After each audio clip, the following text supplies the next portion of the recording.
Seja muito bem-vindo ao Encontro com a Palavra, nosso estudo bíblico dirigido, trimestral.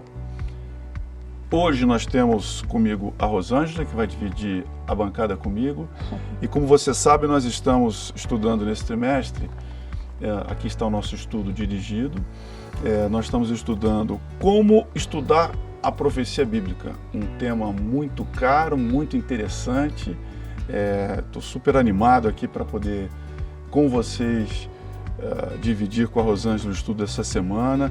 E nós estamos estudando em particular imagens, símbolos, alusões, né, de como a profecia bíblica ela usa símbolos e como é que nós podemos usar um pouquinho melhor esses símbolos para entender a profecia.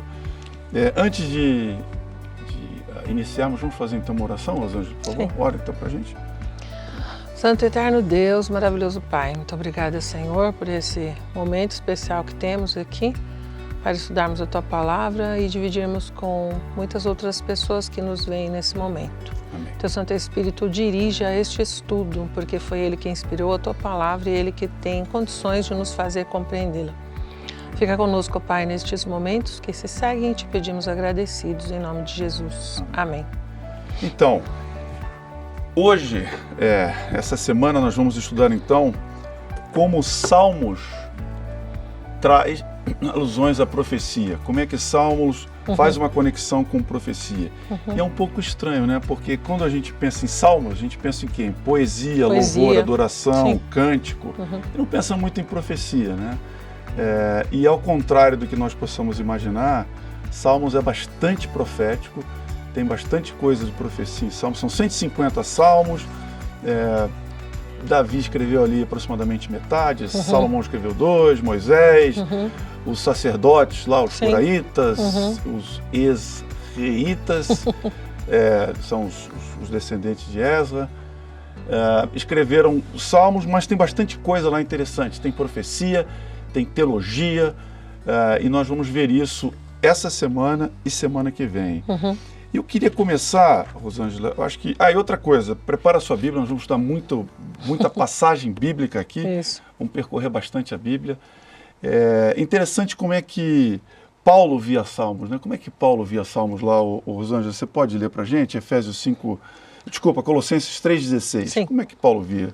A palavra de Cristo habite em vós abundantemente em toda a sabedoria, ensinando-vos e admoestando-vos uns aos outros com salmos, hinos e cânticos espirituais, cantando ao Senhor com graça em vosso coração. Então, Paulo está dizendo o seguinte, lembra que Paulo falava para gentil, e mesmo para os gentios, Paulo está dizendo o seguinte, olha, você que é gentil, que tem tradição judaica, olha Salmos, que Salmos tem coisas boas lá de louvor. Só que Jesus foi além.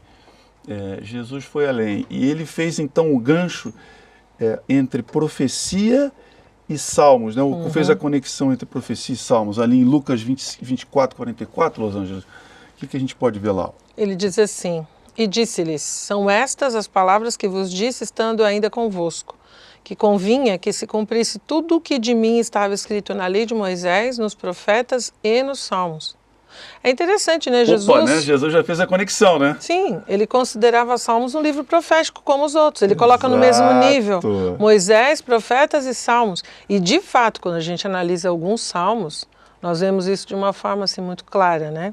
Salmo 22, Salmo 63 e vários outros, né, que vão citando momentos da vida de Jesus muito antes que eles acontecessem. Profecia pura, né? Impressionante, né? É impressionante. Nós vamos ver alguns exatamente. Então Jesus falava assim, olha, dá uma olhadinha lá no Velho Testamento, nos livros de Moisés, nos profetas, e também onde? Nos Salmos, né? Nos Salmos. Então nós vamos ver alguns aqui, obviamente sem vários, né? Você citou vários, vamos ver alguns aqui que são assim, chegam a ser impressionantes, né? Da precisão, né? Então vamos ver alguns aqui rapidinho. Por exemplo, Salmo 22, 1, né? Como é que fala lá? Deus meu, por que me desamparaste? Por que te alongas do meu auxílio e das palavras do meu bramido? E aí lá em Marcos fala assim, Marcos 15, 34, e a hora nona Jesus proclamou com grande voz dizendo, Eloi, Eloi, lama sabachthani, que é traduzido, Deus meu, por que me desamparaste? Ou seja, Jesus recitou um salmo, né? Sim. Na cruz. Naquele momento, momento crucial dele. Sim, exatamente. Espetacular. Sim. Outro aqui, ó, 22, 7 a 9, Rosângela. Leio, depois eu leio em Mateus. Ok. Todos os que me veem zombam de mim, estendem os lábios e meneiam a cabeça dizendo, confiou no Senhor que o livre. Livre-o, pois nele tem prazer, mas tu és o que me tiraste do ventre. Fizeste-me confiar estando aos seios de minha mãe. E olha aqui que Mateus fala, lá 27, fala, e os que passavam blasfemavam dele, meneando as cabeças, e dizendo, tu que destróis os templos em 3 dias e reedificas, salva-te a ti mesmo, se és filho de Deus. E da mesma maneira também os principais sacerdotes. Mesmo não pode salvar-se, se é o rei de Israel, desça agora da cruz e cremos nele. Impressionante, Nossa, né? É impressionante, Verdade. É de uma precisão a precisão absurda. É muito grande, é verdade. Outro, Salmos 22, 16, o que fala aqui, ó? Pois me rodearam cães, o ajuntamento de malfeitores me cercou, traspassaram-me as mãos e os pés. E depois lá em João 20, 25, o Tomé fala assim, ó, mas ele disse, se eu não vir o Tomé falando, ó, se eu não vir o sinal dos cravos nas suas mãos e não puser meu dedo o quê? No lugar dos cravos, e não puser a minha mão no seu lado. Impressionante. Outro, 22, 18. Esse é o mais incrível. Não, esse é demais, é verdade. Repartem entre si as minhas vestes e lançam sorte sobre a minha roupa. E lá, obviamente, 19, 24, os soldados disseram uns aos outros, não vamos rasgar a túnica, né, mas lancemos sorte sobre ele para ver de quem será, para que se cumprisse a escritura que diz, repartiram entre si as minhas vestes. Impressionante, né? Esse também é outro que é um dos ossos, né, o 34, 19 e 20. Muitas são as aflições do justo, mas o Senhor o livra de todas. Ele lhe guarda todos os seus ossos, nem sequer um deles se quebra. E aí em João diz assim, mas vindo Jesus e vendo-o já morto, não lhe quebraram as pernas. Ou seja, Jesus um cordeiro imaculado, um cordeiro perfeito. Né? É impressionante. E o estudo então dessa semana, ele vai fazer uma conexão de Salmos com uma passagem do Apocalipse, a passagem do Apocalipse, que é Apocalipse 14. Sim. Lembrando que Apocalipse 14, ele vem, obviamente, depois do 13 e do 12. 12 e 13, eles dão um resumo do grande conflito. 14, então, ele fala de alguns eventos um pouquinho mais já no tempo do fim. E o início do Apocalipse 14 é um cântico, que é um cântico dos salvos, dos remidos, bonito, inclusive. Sim, muito lindo. Dos remidos. E lá tem alguns elementos que nos ajudam a entender melhor esse cântico dos remidos quando nós olhamos Salmos. Né? Então vamos então abra sua Bíblia em Apocalipse 14. Eu acho que valeria a pena, Rosângela, nós lermos aqui Apocalipse, eu acho que de 1 a 5. Sim. E aí depois nós abrimos aqui vamos fazendo o zoom, né? Lembrando que Apocalipse 1 a 5, ele fala ali, eu quero fazer só uma ressalva sobre os 144 mil. Não é tema nosso aqui discutir quem são os 144 mil, é um tema interessante, mas imagine sendo uma linguagem simbólica de uma grande multidão. Sim. Então, Rosângela, começa com Apocalipse 1 a 5, e daí nós fazemos o link com o Salmo. Isso. Apocalipse 14, verso 1 a 5, diz assim, e olhei, e eis que estava o Cordeiro sobre o monte Sião, e com ele 144 mil que em suas testas tinham escrito o nome de seu pai. E ouvi uma voz do céu como a voz de muitas águas, e como a voz de um grande trovão, e ouvi uma voz de harpistas que tocavam com suas harpas, e cantavam um como cântico novo diante do trono, e diante dos 4 animais e dos anciãos. E ninguém podia aprender aquele cântico, senão os 144 mil que foram comprados da terra. Estes são os que não estão contaminados com mulheres, porque são virgens. Estes são os que seguem o Cordeiro para onde quer que vá. Estes são os que dentre os homens foram comprados como primícias para Deus e para o Cordeiro. E na sua boca não se achou engano, porque são irrepreensíveis diante do trono de Deus. Então, Rosângela, temos alguns elementos, né? Acho que o primeiro elemento, Cordeiro. Cordeiro, isso. Cordeiro representa quem? Cordeiro é o próprio Cristo, né? E é uma coisa que eu sempre comento, né? Muitas pessoas hoje às vezes falam tanto, né? Cordeiro de Deus que tira o pecado do mundo, mas de onde vem isso? Como é que eles podem entender? Tem que vir a Bíblia para poder compreender, né? Isso. É isso. Né? Porque aí você faz o link com o passado, o santuário, né? sacrifício diário que era feito ali de manhã e à tarde. Inclusive, quando a gente pensa na morte de Jesus na cruz, ele foi crucificado às 9 da manhã e morreu às 3 da tarde. Era exatamente o horário os dois horários, dos dois sacrifícios. Incrível, né? Como Deus é meticuloso. Então, a gente vê vários elementos aqui que aparecem também, né? Nos Salmos são referidos, como a gente até já comentou aqui. Outro elemento que aparece aqui que é importante, e eu confesso que eu entendi melhor essa semana isso. Monte Sião. Monte Sião, Monte Santo. Sim. Monte Santo, Monte do Senhor, e fazia referência ao Monte Moriá, sim, que é onde Abraão quase sacrificou sacrificou seu filho. Exatamente. E aonde o templo foi fundado. Exatamente. Então, quando você tem aqui alguns elementos, quando fala, eis o Cordeiro em pé sobre o Monte Sião, sabe o que eles estão vendo? Cristo no santuário. Cristo no santuário. Não é interessante isso? E ele é o nosso sumo sacerdote, quer dizer, ele está... É o sumo sacerdote. Nossa, é muita coisa, né? Ligada. Você vê, em duas linhas, sim, quando você faz o link é, com o Velho Testamento, sim, você entende, é o Cordeiro, Cristo em pé no Monte Santo, que é o Moriá, que é onde tem o santuário. Então, sim, é uma cena de Cristo no santuário. Nossa, né? demais, com seus né? santos. Demais, não é? Sim. Muito, muito, muito. Muito lindo. Então, aqui em Salmo 15, 1 a 5, nós começamos a ver, então, o link entre o povo, a característica dos remidos, né? Do povo que é remido por Cristo, pelo sangue de Cristo. Sim. Dos salvos, né? Então, como é que fala lá, né? Eu vou ler aqui o 15, 1 a 5. Ok. E aí vocês vão entender o link, né? A conexão entre Salmo 15 e Apocalipse 14. Diz assim, ó: quem habitará no teu tabernáculo, quem morará no teu santo monte, aquele que anda sinceramente, pratica a justiça, fala a verdade no seu coração, aquele que não difama com a sua língua, nem faz mal ao seu próximo, nem aceita nenhum opróbio contra o seu próximo, e cujos olhos o réprobo é desprezado, mas honra os que temem ao Senhor, aquele que jura com dano seu e contudo não muda. Então o que o salmista está vendo aqui? O salmista está vendo o quê? Quem habitará no tabernáculo. Então, se a gente volta para Apocalipse 14, ele está vendo uma cena o quê? Dos salvos. Dos salvos. Aqueles que estão com Jesus lá no monte. Estão com Jesus. Que então, incrível. o salmista viu isso. É verdade. Não é? Ele viu isso. Ele viu os salvos. E ele viu as características dos salvos. Então, pratica a justiça, fala a verdade.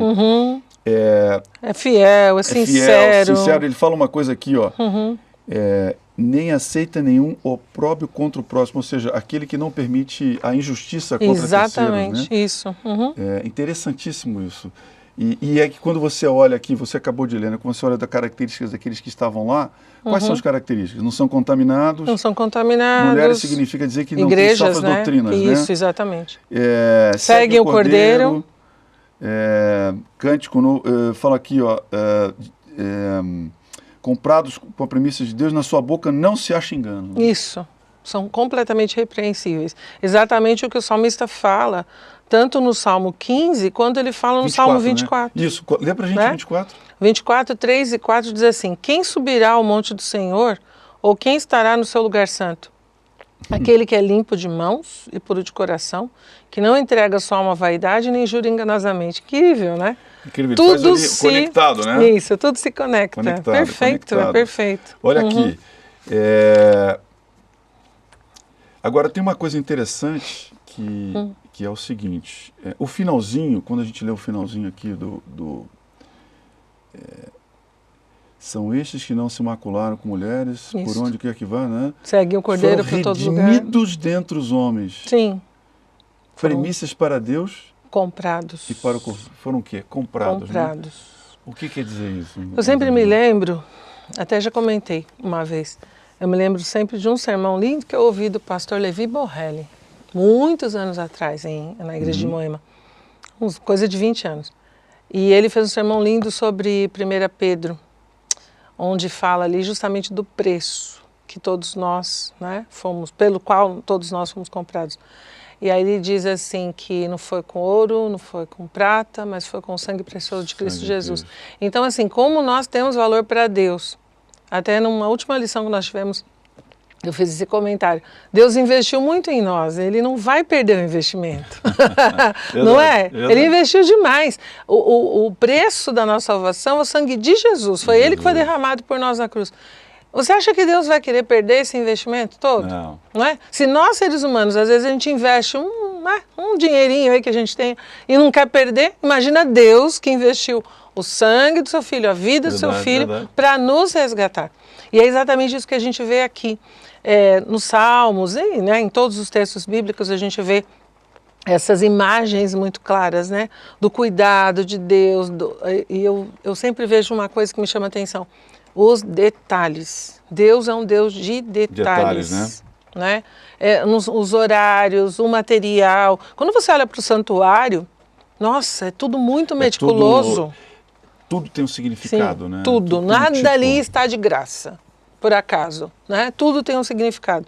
Então a gente percebe isso, como Deus dirige todo esse processo para o nosso bem, para a nossa salvação. Tem um outro detalhe desse povo que é o seguinte: é impossível ser dessa maneira, né? É impossível por nós irrepreensíveis, né? Irrepreensíveis. É perfeito, né? Irrepreensível, na verdade, significa perfeito. Só através de Cristo. Só. Que nós conseguimos. Agora tem um outro link interessante aqui, uma conexão interessante aqui dos Salmos, em que ele fala assim, na primeira, se você olhar a primeira chamada, a primeira mensagem angélica, a primeira voz, lembrando que o 14, 1 a 5, ele é um zoom, né? Sim. Um zoom, uma cena dos Salmos, e depois ele volta para a primeira, para a mensagem do tempo do fim, que são três, né? Isso. 3 mensagens angélicas, e ele veio aqui, então, no 6, ele começa assim, vi outro anjo voando pelo meio do céu, tendo um evangelho eterno para pregar aos que se assentam sobre a terra, e a cada nação, tribo, língua e povo, dizendo em grande voz. Então, qual é a mensagem, né? Primeiro, a mensagem eterna, nunca mudou, sempre foi, né? Então, essa é a primeira coisa, é uma mensagem para essa... É uma mensagem, na verdade, de lembrança para essa época, não uma mensagem nova, não. Porque o Evangelho é eterno, então sempre teve, sempre será. E chegada a hora do seu juízo, essa sim é uma mensagem nova, para aquela época, para a nossa época, adorai aquele que fez o céu, a terra, o mar e as fontes das águas. E aí nós vemos aqui, por exemplo, Salmos 24, 1 e 2, eu vou ler aqui, aí você faz o link para a gente, eu vou dizer aqui, olha. Do Senhor é a terra e a sua plenitude, o mundo e aqueles que nele habitam, porque ele afundou sobre os mares e a firmou sobre os rios. Olha como é que o salmista está dizendo o seguinte, Deus é o Criador. Sim, e merece toda adoração por isso. Merece toda adoração, não é isso? E o que nós mais temos visto no tempo em que vivemos é justamente essa, vamos dizer, essa rebelião, vamos dizer assim, essa palavra, contra esse conceito de que Deus é o Criador. De que Deus é o Criador. Quanto mais se estuda, quanto mais se analisa o próprio ser humano, né? E eu tenho tido muito assim, interesse em estudar um pouco sobre astronomia, tem me chamado muita atenção. Tenho assistido alguns vídeos, lido alguma coisa sobre isso, e é assim, absolutamente impressionante esse universo. Quando você olha para as galáxias, para os bilhões de galáxias, para as estrelas, planetas, sistemas, tudo muito coordenado. Então, quando você para pensar nesses detalhes, tem que haver realmente um Deus que criou tudo isso. Tem que haver uma mente inteligente por trás de tudo isso.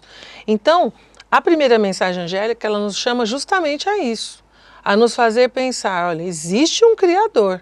Vocês podem até querer tirá-lo de cena, mas ele existe, ele continua no comando de todas as coisas, por isso que a primeira mensagem angélica chama, né? Adorai aquele que fez os céus, a terra, o mar.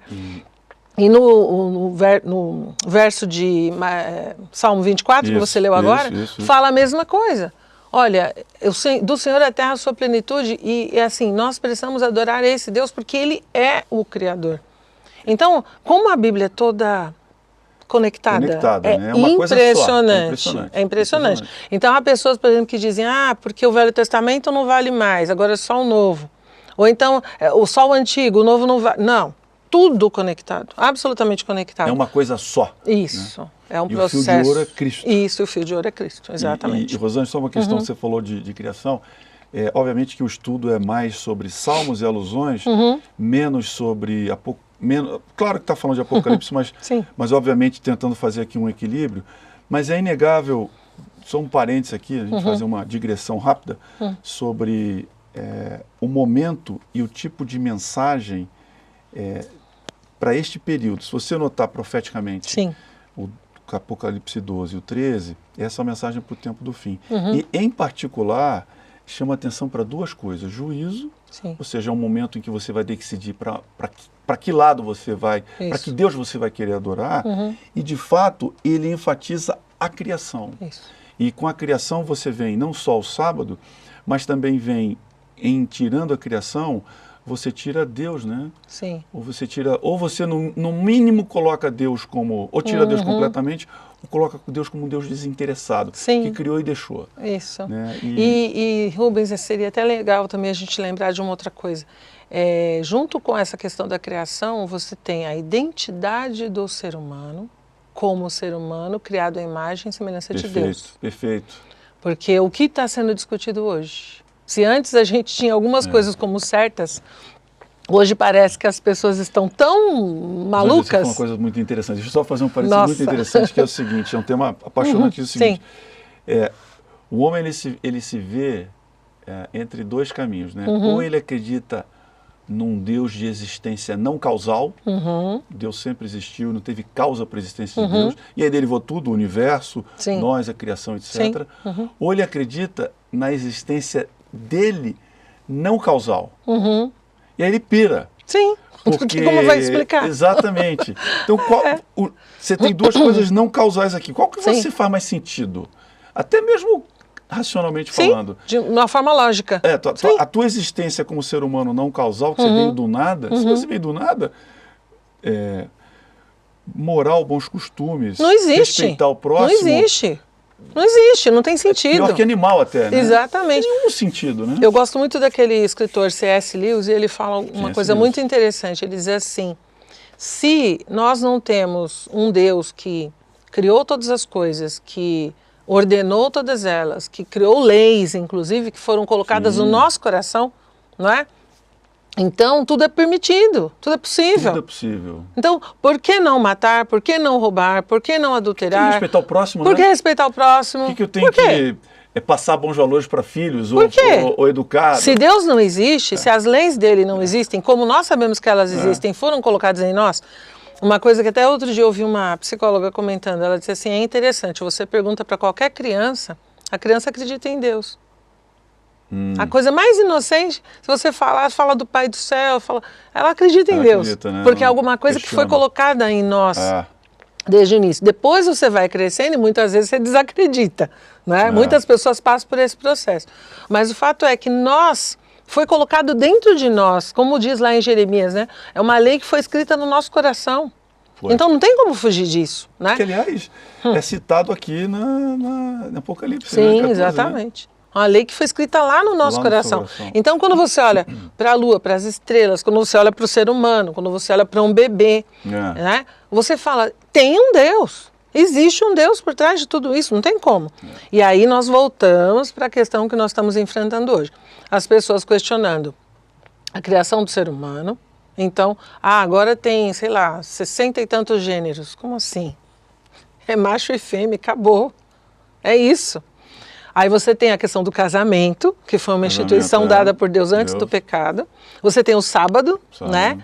E até o trabalho, se a gente parar para pensar. Porque quando Deus criou todas as coisas e colocou Adão ali no jardim, ele falou, você vai lavrar e cuidar. Rosto, não tem jeito, agora você vai ter que trabalhar. Então, não, antes do suor do rosto, o trabalho já tinha sido estabelecido. Porque Deus falou, você vai cuidar do jardim. Aí depois do pecado, aí vem o suor, aí veio os espinhos.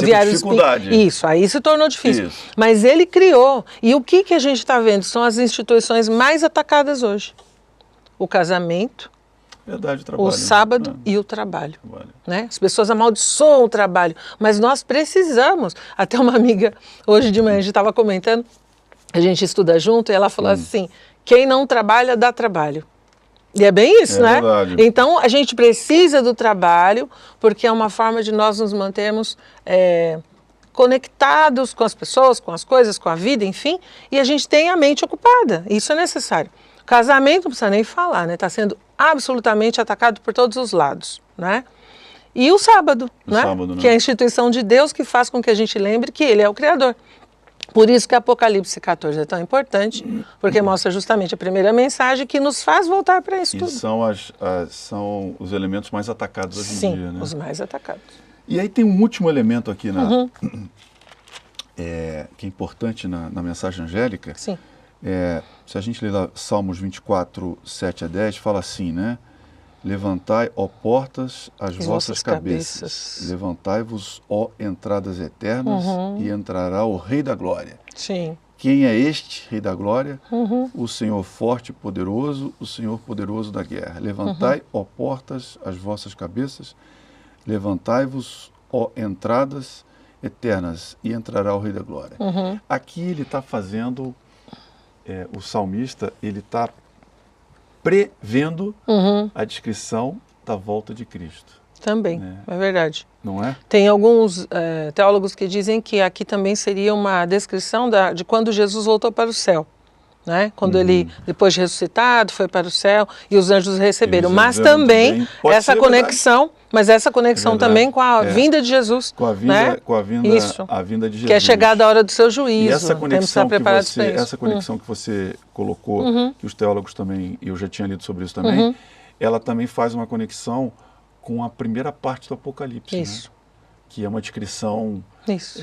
Quem pode abrir o livro, que é uma cena de João chorava entronização e não via quem podia fazer isso. É verdade, é isso mesmo. Foi entronizado. É isso mesmo, perfeito. Eu acho que o nosso desejo, né, nós estamos chegando aqui na parte final da lição, mas eu acho que o nosso desejo aqui, de maneira geral, tem que ser o que está em Salmos 24, 6, que eu confesso que eu não lembrava um pouco desse salmo aqui, mas ele é fantástico, né? Que diz assim, esta é a geração, quando ele está fazendo a alusão aos 144 mil aos salvos e redimidos, ele fala assim, esta é a geração daqueles que buscam daqueles que buscam a tua face, ó Deus de Jacó. Ou seja, não tem como você ser irrepreensível, probo, como a Bíblia português fala. mais castiço, né? Probo, correto, irrepreensível, na doutrina correta, fiel, santo. Se você não busca a tua face. A face de Deus. Sim. Então, não existe outra como possibilidade. Você buscar. Não tem como. E aí, quando você busca, você vai se contaminar tanto, você vai se encher tanto, que você vai ensinar para os outros esse mesmo caminho. Você vai buscar fazer isso. Então não tem como eu ser remido de Cristo, estar no Monte Santo, no santuário, na frente do Cordeiro, na frente de Cristo, como santo, né? Como irrepreensível, como probo, como justo, como... Enfim, se eu não... buscar a face do Senhor. Que esse possa ser o nosso desejo, de Amém. buscar a face do Senhor, para estar naquele dia glorioso, no Monte Santo, no tabernáculo celestial, na casa do Altíssimo, na presença do Cordeiro, Cristo Jesus. Amém. Isso aí. Essa seja nosso desejo, a oração seja para você também, que você possa ter esse desejo, essa oração de buscar a face de Cristo, de buscar a Cristo, possa estar nós, eu, a Rosângela, você que está nos assistindo, naquele dia glorioso, na face do Senhor, na casa do Senhor, no tabernáculo. Amém. Vamos então nos despedir com a oração? Nosso Deus, nosso Pai, nós agradecemos pelas essas verdades bíblicas eternas que o Senhor nos colocou, nos tem dado capacidade de entendimento, nos tem capacidade de interpretação através do seu Santo Espírito. Amém.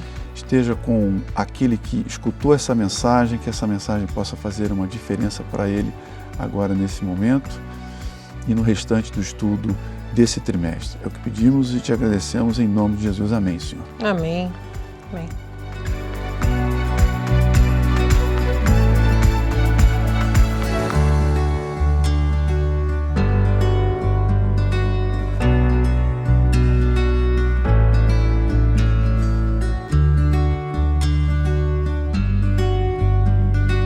Deus.